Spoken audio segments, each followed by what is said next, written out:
Hi everyone, welcome to episode 6 of my Knitting through the 1900s series, in which I work my way through knitting patterns of the 1900s, one decade at a time. If you haven't seen the other videos yet, so that's episodes 1 to 5, which is the 90s until the 50s, I will link them up in little I buttons, so you can check that out if you're interested. And this episode I'm so excited about, because I've had this pattern on my to knit list for a very long time. The first time I saw this pattern was on Engineering Knits here on YouTube. And I absolutely fell in love and I want to make it myself. So when I finally decided to do this series, I knew that this one had to be a part of it. And this pattern is it's called the 2-color jumper with a Fair Isle leaf yoke. I don't have the brand and name on my paper right now, but I will put it on the screen here. And like the title says, it has this really nice leaf yoke, which I'm really excited about. One issue that I had with this is that it's for a 33 to a 35 inch bust size, which I'm not. So I had to scale this up. So I just did some maps and I went to my Excel and I scaled everything up, which also meant I had to scale up the actual leaf Fair Isle pattern. And I will explain a little bit more about what I did for that when we get to that point. For now, I just want to start. I have my yarn, which is the Viking Garn Trent Merino Petite in 337, which is the green one, and then 300, which is the white one. So I'm going with the same color scheme as the original.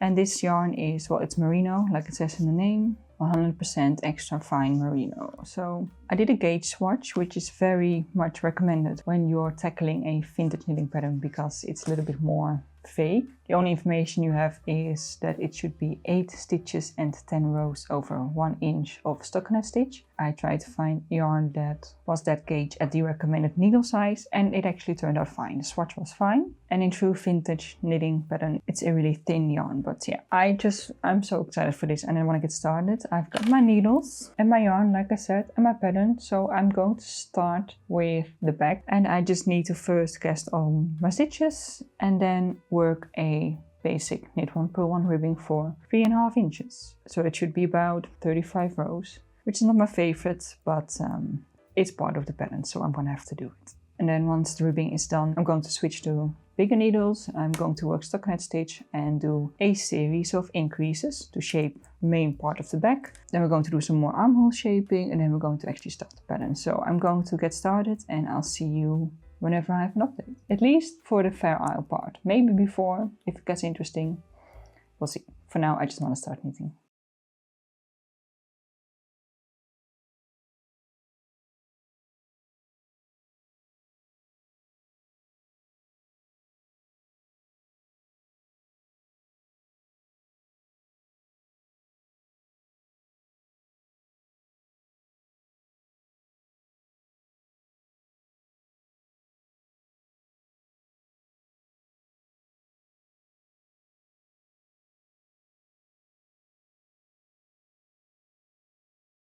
I've done most of the back.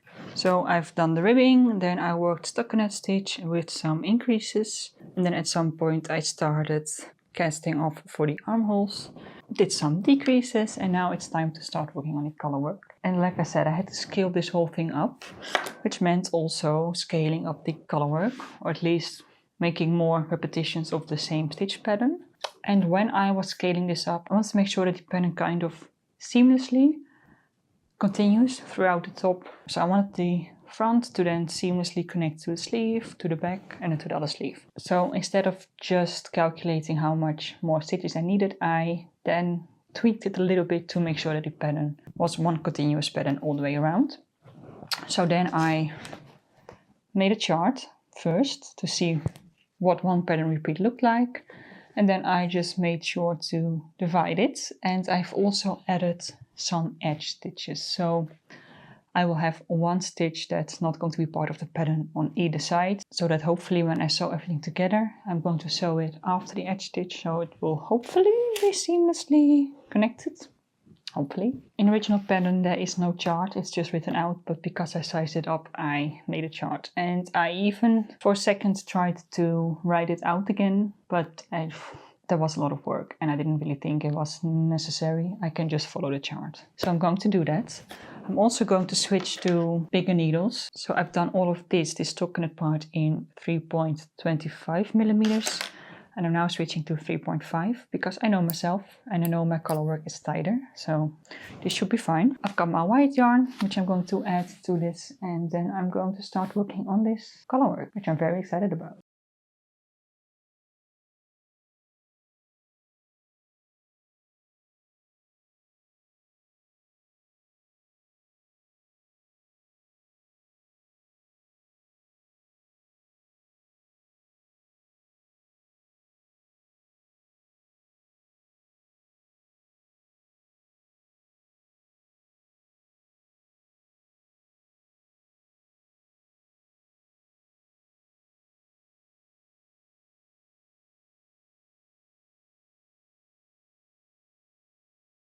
I finished the color work, at least on this portion of the sweater. Of course, there's still going to be the front and the sleeves, but the back is done. I think it's looking great.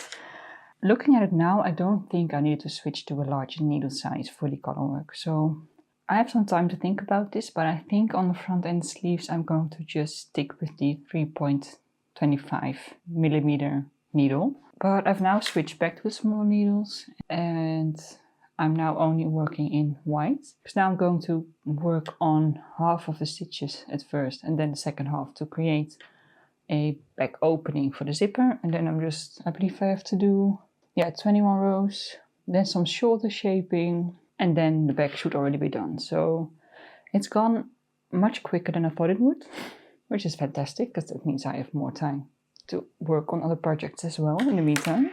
Yeah, I'm going to finish the back and then I can work on the front. Okay, I actually finished the back already. That went so quick. So as you can see here, I divided for the zipper and just worked the rest in white. And I'm loving how it's looking so far. I'm really excited by the Fair Isle pattern.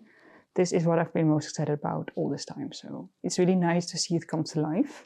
I've also already started working on the front piece. So I've started working on the ribbing.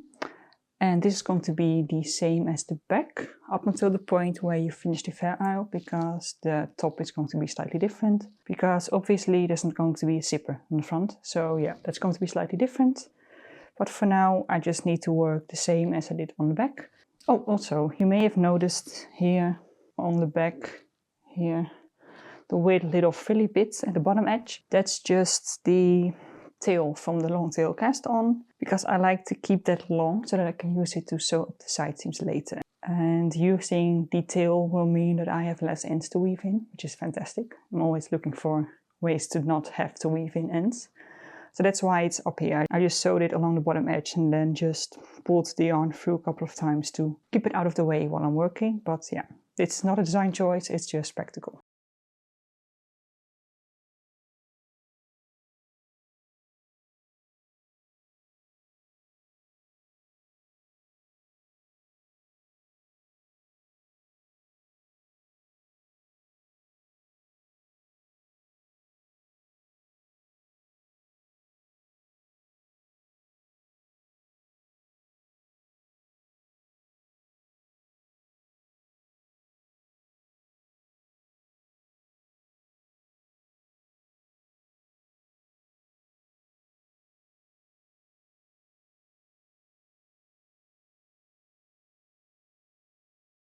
Okay, so a couple updates.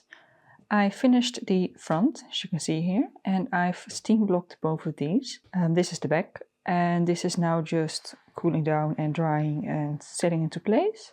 But yeah, it's looking great. I think the color work looks really nice. The only thing is that obviously there's green behind all of this white part. So you can definitely see a difference between this part and this. Especially here you can tell. But I hope it's not going to be too noticeable when it's done. I've also, in the meantime, started working on the sleeves. Here they are. And I'm knitting them 2 at a time. And I've just finished the ribbing. Ribbing is only 1 inch, so it didn't take that long. And again, I'm keeping the tail from the cast on here to sew it up later. And this is going great. I now switched to bigger needles and I'm doing the stockinette stitch. And I need to do some increases first and then shape the top. And then I will have to do the color work on the sleeves as well. And I'll probably do those 1 at a time. So I'm going to work 2 at a time until the point where I need to start working on the color work. Then I'll switch to 1 at a time because I feel like having 4 skeins of wool is going to be really annoying.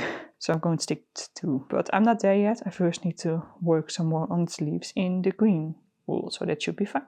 I just finished the green part for both sleeves, and I've just moved one of the sleeves onto this other knitting needle just to keep it safe. And I'm going to put this to the side while I work on the other sleeve. So I've kept this one on my circular needles, and now I'm going to do the color work, and I'm going to do that one at a time, like I said earlier. And then once I've done this one, I will do the other one, and then when the color work is done, I can put them both on the same needle again and do the white part.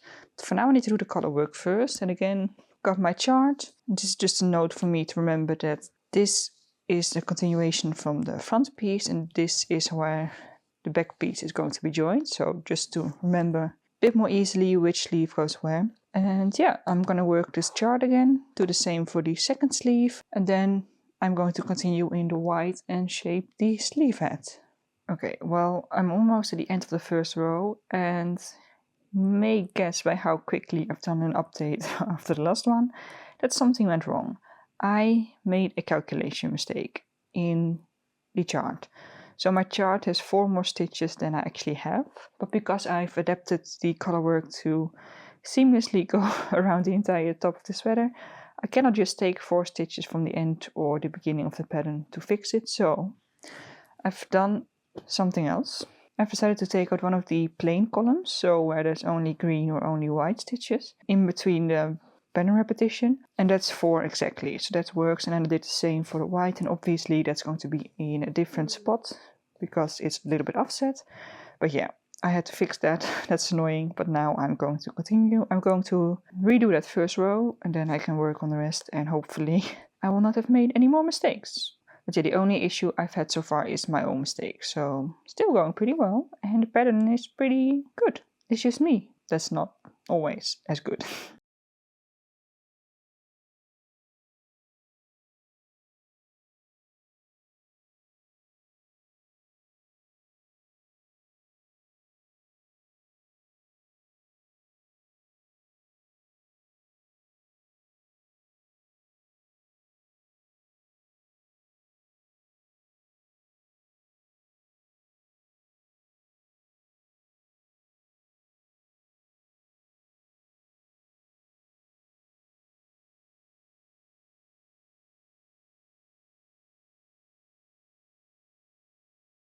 Okay, update time. I finished both sleeves. This is one and there's the other. And I think it's looking great. So I finished most of the main knitting now, and I now need to move on to the final steps. And I've already prepared a little bit, so I sewed the shoulder seams together, as you can see here. Now I need to work on the neckband that goes right here. So I need to pick up stitches along this neckline and work a few rows of ribbing, and then the knitting is done. And all I need to do then is set in the sleeves and sew the side seam and sleeve seam together. And then the final step will be to just put in the zipper, and then it's done. So I'm going to work on the collar, the neckband. I'm going to sew everything up. I do still need to weave in a lot of ends. And then I'll see you for the final step, which is putting in the zipper. And then after that we can see what it looks like when I'm wearing it, and if I sized it up correctly, because that's something I'm not sure of yet until I put it on. Let's see. Well, I found out I messed up. I was just about to finish it, and I just put it on quickly yesterday to see if it even fit. I noticed that this was wrong. It just fit weird, and I noticed while I was knitting actually that this part was much shorter than the counterpart on the back, as you can see. I always thought it was weird back then, but I double checked the instructions and I thought I was doing it right.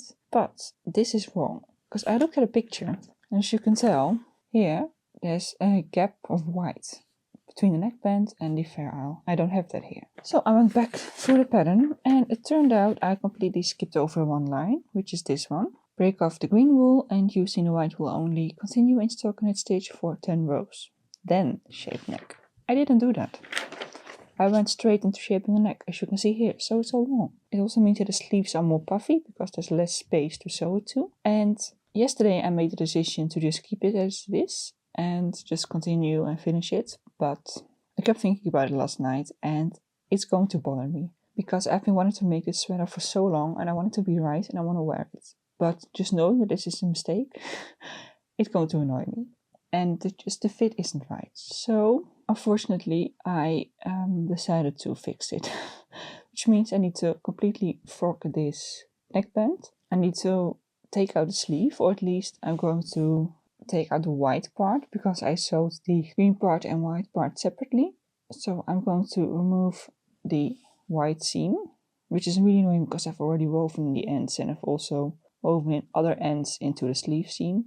Annoying, but okay. Then I need to take out the shoulder seam, and then I need to just fork it back to right where I finished the fair isle and then fix it. Which is annoying, but it needs to happen. And then I'll be back to show you what it looks like when it's done correctly. Okay, yeah, this looks way better. I'm really happy I went back and fixed it, because now there's actually space here. And the sleeves are also nicer set in. Not as poofy, still a little bit poofy, but that's supposed to be there. So yeah, so much better. Really happy I did that. And I'm now going to put in the zipper. I'm now working on the final step, which is sewing on a tiny little button. That's mainly because I put the zipper in, but let me show you. It's not long enough technically. It stops when the ribbing starts.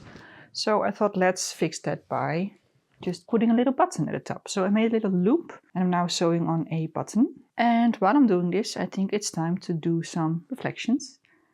And I enjoyed making this a lot. I had a great time. I feel like it was engaging enough and I didn't get bored. I will say the instructions are really clear. It's just that you need background knowledge. You need to already know how to knit, because otherwise it's going to be pretty difficult, I think. I wouldn't recommend this pattern for a beginner. I didn't have any major issues. I mean, the one thing that went wrong was my own fault. So that was the completely not doing the 10 rows of white in the front. And apart from that, it all went pretty well. Of course, sizing is an issue. It's only one size and one size does not fit all. We all know that. So I had to size it up, but I think that turned out okay. It's just kind of annoying if you're not the specific size that the pattern is written for. And I know that's only maybe not going to get worse, but stay the same from now on when I go back in time, because historically it's all written for just one size. So I'm going to have to deal with that. I'm going to have to size up everything properly, because the standard size that you usually find the patterns in is not my size. So, but that's fine. And I'm now just finishing up this button. It's almost done. Here it is, a little button right here, and then I have a little loop here, so that should be fine. So I think it's now time that we put it on, see what it looks like. So here it is, the finished 40's sweater, and I'm so happy with this. I love how it turned out. I do think I could have sized it up a little less than I did, because it is a little bit baggy, but at least it's not too small, which would have been a bigger problem. It's so comfortable to wear. I think this will be a great top to wear, especially in spring and early summer. I'm also really happy with how the Fair Isle pattern turned out, and that it actually continues pretty almost seamlessly across the actual seams. I'm really glad that the planning I did to make that work paid off. And yeah, very happy. Didn't have any issues with the pattern itself, so I would say that this has definitely been a big success. And with that, I'm going to wrap up this 40's episode. I've also started working on a 30's episode, and I'm very excited about that one as well. I feel like I keep saying that, but I am. I'm loving this series and having so much fun. And the 30's one is definitely going to be interesting, so keep an eye out for that. For now, I'm going to leave you with my Hexie Puff update. Thank you for watching. Have a great day, and I will see you in the next video. Bye!